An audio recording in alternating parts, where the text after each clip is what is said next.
日在地新闻继续要来讲，虽然天气反甲凉冷，但是也是要注意肠仔病毒的疫情。疾管署阁来公布着2件肠仔病毒重症的病例，一个住伫桃园是3岁小女童，一个住伫新北市是9个月大的查某婴。另外，国内嘛第一届来出现着疑似去互鼻糖加着所引发的重症，是一个老先生器官衰竭，阁伫咧家护病房伫观察。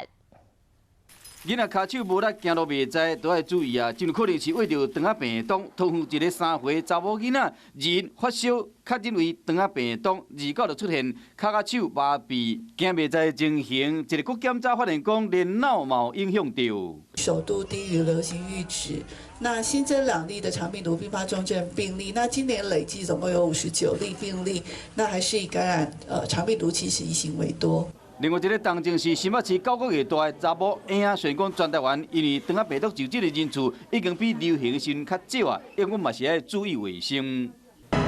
像这款8卡圆形的糖叫鼻糖，嘛叫壁虱，过来头一摆出现，加入了后引起发热、汗、血小板减少的综合症。死亡率大概是在5%到15%之间，因为它主要的感染途径是透过这个肠角血皮的叮咬。那这个皮过去在我们台湾没有被发现过，所以国内过去没有这样的病例。不过我们国内也有另外的皮是可能感染这个病毒导致传染的哈。 病患是一个70外岁老先生，伊时常伫北部山区运动，有可能因为安尼被夹着了后，致使讲器官拢败去，嘛提醒最近伫室外活动，上好穿长的衫甲长裤，以免互蠓虫夹着。